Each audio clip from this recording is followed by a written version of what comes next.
చెప్పొద్దు, ఎదాలి, ముందుకెళ్ళిపోవాలి. దయచేసి ఇంకెవరిని అక్కడే మాకండి. ఒక ఓటు విలువ ఎంతో, మీ భవిష్యత్తు మీ చేతిలో ఉంది. మీరు ఓటు వేయడం వల్లే మీ భవిష్యత్తు మీ చేతిలో ఉంది. మీరు ఒక సరైన నాయకుడిని ఎన్నుకోవాలి.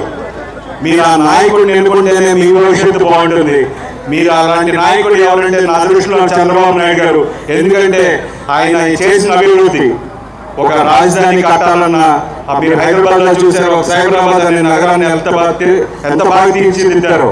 అలాగే అమరావతిలో ఆల్రెడీ కార్యక్రమాలు స్టార్ట్ చేశారు. దురదృష్టవశాత్తు 2019లో ఓడిపోయాం. కానీ వచ్చాక మళ్ళీ ఖచ్చితంగా ఈ రాష్ట్రానికి రాజధాని తీసుకొస్తారు. దానికి మళ్ళీ పూర్వ వైభవం తీసుకొస్తారు. అలాగే మీరు చూశారు, మేనిఫెస్టోలో ఎన్నో పథకాలు పెట్టారు, సూపర్ 6 అని.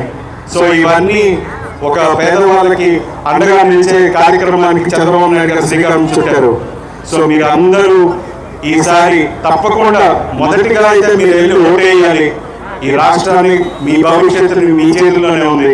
సో మీరు తప్పకుండా మే 13వ తారీఖున తప్పకుండా మీరు అందరూ వెళ్ళి ఓటింగ్ బూత్కి వెళ్ళి ఓటేయండి. అదే నేను కోరుకునేది. అండ్ పవన్ కళ్యాణ్ గారి సినిమాలో ఎలా ఉంటుంది, లాస్ట్ పంచ్ మందైతే ఆ కిక్కే వేరప్ప అని. మనం కొట్టాల్సింది లాస్ట్ పంచ్ బ్యాలెట్ మీద. కొడితే ఫ్యాన్ రెక్కలు తెగిపడిపోవాలి. సో 13వ తారీఖున ఎమ్మెల్యే అభ్యర్థిగా సౌమ్య గారికి వేసి, అలాగే ఎంపీ అభ్యర్థిగా కేశినేని చిన్ని గారికి వేయాలని మనస్ఫూర్తిగా కోరుకుంటున్నాను.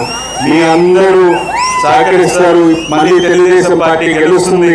గెలిచిన తర్వాత మళ్ళీ విజయోత్సవ సభలో కలుగుతాం.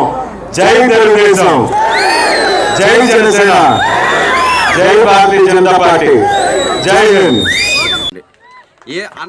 అన్నను ఒక్కసారి ఇక్కడ గెలిపించి చూడండి. ఏదైనా తేడా వస్తే 2029లో మళ్ళీ మనమే ఓడిద్దాం. ఓకేనా? కాకపోతే ఒక ఛాన్స్ అయితే ఇచ్చి చూడాలి. ఒక ఛాన్స్ ఇస్తేనే ఇక్కడ ఏం మార్పు జరుగుతుంది, ఎంత అభివృద్ధి జరుగుతుంది మీకు అందరికీ తెలుస్తుంది.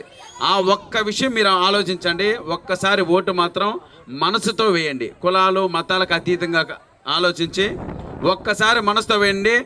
ఇక్కడ మన టీడీపీ జెండా ఎగరేయాలి అన్నది మీ అందరూ ఒక్కసారి హర్షధ్వానాలు చెప్తే ఈరోజు మే 13వ తారీఖు మనము సైకిల్ గుర్తుపైన ఓటు వేసి అన్న జెండా ఇక్కడ ఎగరవేయాలి, టీడీపీ జెండా ఎగరవేయాలి. ఓకేనా? వస్తా మీ ఇంటికి. మీరు ఎలా భోజనం పెడతారో ప్రతి ఇంటికి వచ్చి తినేసి వస్తాను నేను. ఓకేనా? తెలుసుగా అన్న? Right, love you. వెళ్దాం అదండి ముందుకి.